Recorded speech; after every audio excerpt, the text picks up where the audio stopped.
सियासत के अंदर और पाकिस्तान के अंदर उनकी ज़रूरत रहती है और उन्होंने हमेशा पाकिस्तान का साथ दिया है। तो उसी पैराई के अंदर जो अच्छी बात है, ना कोई एक्सेप्टेंस है ना कोई रिजेक्शन है, वो जो भी चीज़ें हैं, जो भी शिकें हैं, जो क्लॉजेज़ हैं, उनको वो उनसे रिक्वेस्ट भी हुई, उनसे उन्होंने कहा भी है कि मैं उसको देखूंगा, जांचूंगा। नेचुरली पाकिस्तान की बात है तो पाकिस्तान के लिए जो अच्छी तजावीज़ होगी उनकी तरफ से वो आएंगी, जो नहीं होंगी वो उसको एड्रेस किया जाएगा। तो मुस्बत हमेशा की तरह मैं उनके घर से जाता हूँ। मैं तहज्जुद के टाइम और फजर के टाइम पे आने से गुरेज करता हूँ क्योंकि मैं मुफाद परस्त तबके से नहीं हूँ, इसको इस तरह ले लें। ज़बानी मुकात पर बातचीत हुई है या कोई बाकायदा आपने कोई डॉक्यूमेंट? नहीं, वो तो गवर्नमेंट आएगी और मेरे ख्याल से उनकी वो आएंगे तो पेश करेंगे, जो भी होगा वो तो उनका प्रोसीजर है। मेरी तो जितनी भी छोटी मोटी मालूमात होती है वो मैं एक्सचेंज कर लेता हूँ, आप लोगों से भी कर लेता हूँ, कभी 6-8 महीने साल पहले भी कर लेता हूँ। आप लोग 27वीं के लिए बेताब हो रहे हैं, मैं 28वीं की तैयारी पर खड़ा हूँ तो वो भी आपको बता रहा हूँ। बाकी सब चीज़ें क्या 27वीं तरमीम में कोई तशद्दुद तलबी बाकी रहेगी जिसके लिए 28वीं और 29वीं? जी बिल्कुल, जैसे जैसे पाकिस्तान की चीज़ें याद आती जाएंगी वैसे वैसे तरमीम आती जाएगी, तरक्की होती जाएगी। अच्छा, तो हतमी ये बताइएगा कि कहा गया था कि जी नंबर्स पूरे हैं, मतलब मौलाना साहब के हवाले से बात चली कि शायद उनके नंबर्स की जरूरत नहीं है, लेकिन आज मुलाकात स्पेसिफिकली नंबर्स के हवाले से हुई है? नहीं, देखिए नंबर्स के ऊपर तो कोई कबात नहीं है। नंबर्स आपको भी अगर किसी चीज़ के लिए चाहिए तो हम आपको फराहम कर देंगे किसी फोरम में। नंबर ज़्यादा ही हैं, लेकिन नंबर की बात नहीं होती मौलाना साहब के साथ। पाकिस्तान की बका सलामती और तरक्की कामयाबी की बात है।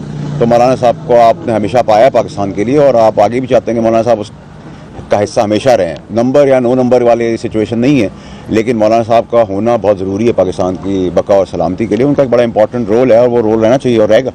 अच्छा सर, मौलाना आपने जो तजावीज़ दी हैं, कोई मौलाना साहब ने किसी चीज़ के ऊपर कोई एतराज़, कोई उनकी जानिब से कोई तजवीज़ आई है? देखिए मैं तो बाय एंड लार्ज मेरे साथ उनका कोई रिश्ता ऐसा ज़बरदस्त किस्म का है और ऐसा ही रहे इंशाल्लाह कि उसमें मेरी और उनकी तो कोई गैप नहीं किसी बात का। मैंने उनको जो चीज़ें डिस्कस करनी थी कर ली, जो उन्होंने मुझे बतानी थी उन्होंने समझा दी।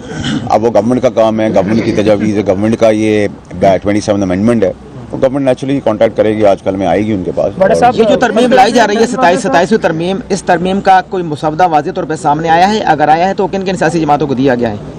देखिए ये तो उन सियासी जमातों से आपने बात करनी है, मैं तो आपका भी बात कर सकता हूँ। देखिए मैं तो ऊपर से नीचे तक हिफ्ज कर लेता हूँ चीज़ों को। जनाब अली, जैसे ही बिलावल का ट्वीट आया उसके बाद एक डिबेट शुरू हो गई और आपको पता है वो क्या डिबेट शुरू हुई कि जी वो सदर के इख्तियारात ख़त्म कर रहे हैं, वज़ीर आज़म के कर रहे हैं। क्या मतलब क्लैरिटी के साथ किस किस्म की तरमीम चाहते हैं, क्या खतो खाल होंगे इन तरमीम के? देखें जी, पाकिस्तान की सलामती कामयाबी के लिए जो जो चीज़ें रिक्वायर्ड है, मैं जल्दी से शॉर्ट कर लेता हूँ, आपको मुझसे ज़्यादा पता है। ट्रांसफ़र पोस्टिंग है, मैं सेनेटर हूँ कराची से, मैं चाहता हूँ कराची में सेनेटर हूँ, लेकिन मुझे ट्रांसफ़र कर दिया इस्लामाबाद में। तो ये मेरी मंशा और मेरी मर्ज़ी से तो नहीं चीज़ चल सकती ना कि कोई आ गया है किसी जगह पे मौजूद है तो उसकी मर्ज़ी के तहत तय होगी चीज़ें। इसको एड्रेस करना बहुत ज़रूरी है। इसी तरह उम्र का तकाजा है कि अगर आप 85 साल की उम्र में सियासतदान सियासत कर सकता है, जिसको उठाने के लिए 10 आदमी हो, बिठाने के लिए 10 आदमी हो, तो फिर एक आम आदमी जो है वो चाहे जज हो, पुलिस हो, आप हो, मैं हूँ, वो 78 साल 70 साल 72 साल का क्यों नहीं हो सकता? 85 साल में एक्सेप्ट करें तो 70-72 भी कर लेंगे, 67 भी कर लेंगे। पिछले यहाँ आप पहले पैदल चलते थे, फिर ऊँटों पे चलते थे, फिर गाड़ियों पे चलते थे, फिर डीजल पे चलते थे, पेट्रोल पे चलते हैं, अब इलेक्ट्रिक पे चलते हैं। हर चीज़ें टाइम के साथ साथ चीज़ें चेंज हो रही हैं, तो अमेंडमेंट हो रही है। 18वीं तरमीम को कोई रोल बैक नहीं किया जा रहा, उसके एहसास के तहत कोई जो 2000 अरब रुपए फेडरल गवर्नमेंट देती है, उसके अंदर अगर किसी को एहसास है और उसको नज़रसानी हो जाती है कंसेंसस के साथ, इत्तफाक के साथ, कोलेशन के साथ, उसमें भी कोई बात नहीं है। फिर आपका इशू क्या रहा, केयर टेकर के ऊपर बात हो रही है तो वो भी डिबेटेबल सब्जेक्ट है, उसमें भी कोई बुराई नहीं है।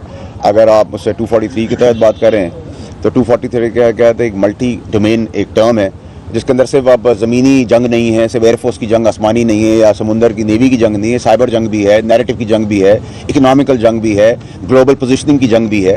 और उस जंग को आगे डिस्ट्रीब्यूट करके उसका फ़ायदा उठाने के लिए अगर हमें अपनी अफवाज को, जिसमें तीनों फोर्सेज हैं, उसमें सिनर्जी क्रिएट करने की ज़रूरत है, तो सिनर्जी को हम क्रिएट करेंगे, उसमें हम एनर्जी देंगे, हम उस एनर्जी के तहत उसको मजबूत करेंगे। मजबूत से आपका डिफेंस अच्छा होगा, डिफेंस अच्छा होगा तो आपकी प्रोटेक्शन अच्छी होगी, प्रोटेक्शन अच्छी होगी तो आपकी इन्वेस्टमेंट अच्छी होगी, इन्वेस्टमेंट अच्छी होगी तो बैन अवी तौर पर आपका जो आज मार्क का पोजीशन के बाद आप इंडिया को मार धाड़ करने के बाद, हराने के बाद जलील ख्वार करेंगे, जिस पोजीशन पे खड़े हैं तो वो पोजीशन आपकी बनेगी। अब उसमें आपको जो जो अमेंडमेंट रिक्वायर्ड हैं वो किसी अभाम के तहत उसका आप ये समझें कि वो हो जाएगी।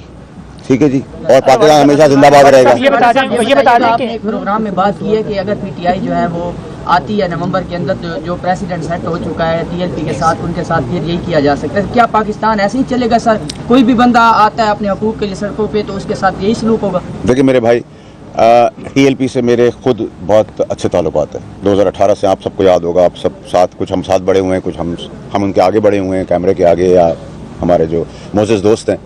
TLP के साथ मेरा बहुत अच्छा ताल्लुक है, आज भी था, कल भी है और आगे भी रहेगा। लेकिन क्योंकि उनकी एक इशू की वजह से उनकी पार्टी बैन हो गई, तो ये बैन का ऑप्शन तो आपको नज़र आ रहा है, ये लिखा हुआ दीवार के ऊपर। अगर आपको, आप मुझसे सवाल करें, मैं आपका गिरबान पकड़ूँ, आपको गाली दूँ, आपको बालों से पकड़ूँ, आपको कैमरा तोड़ दूँ, तो आप रिएक्ट करेंगे। और अगर आप रियासत होंगे तो अपनी रेट को कायम करने के लिए आपको रिएक्ट करना है। पुलिस अगर खड़ी है और उसके सामने अगर कोई डकैती हो रही है और रिएक्ट नहीं करती, तो पुलिस का फायदा क्या है?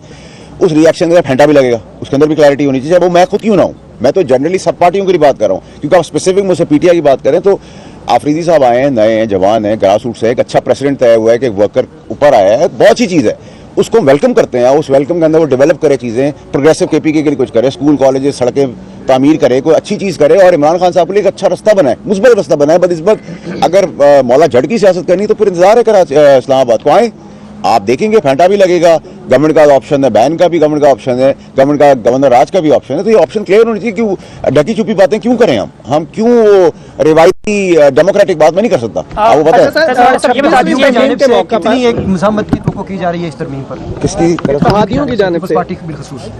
देखिए जी, मुझे तो ये बहुत स्मूथ होती हुई और बहुत स्मूथली पास होती हुई नजर आ रही है। एक्सपेक्टेड प्लान ये कि सेनेट से ही होगी, जो जिधर का मैं सेनेटर हूँ, और फिर उसका कमेटी में चला जाएगा। ये एज पर प्लान है। फ्राइडे को इजलास है, ज़रूरत पड़ी सैटरडे को भी बुला लेंगे, और ज़रूरत पड़ेगी तो संडे को भी बुला लेंगे। लेकिन इसके अंदर क्लैरिटी रखें कि जो इबाम है किसी की चीज़ के ऊपर, किसी भी चीज़ के ऊपर, उसके अंदर फ्लाइट ऑन बोर्ड है, स्ट्रेट है। साहब अपोजिशन हमेशा कहती है कि हमें एतमाद में नहीं लिया गया, हमसे बात नहीं की गई। क्या इस तरमीम के हवाले से अपोजिशन से बात कर रहे हैं? और दूसरा ये कि कितना वक्त लगेगा इस तरमीम को?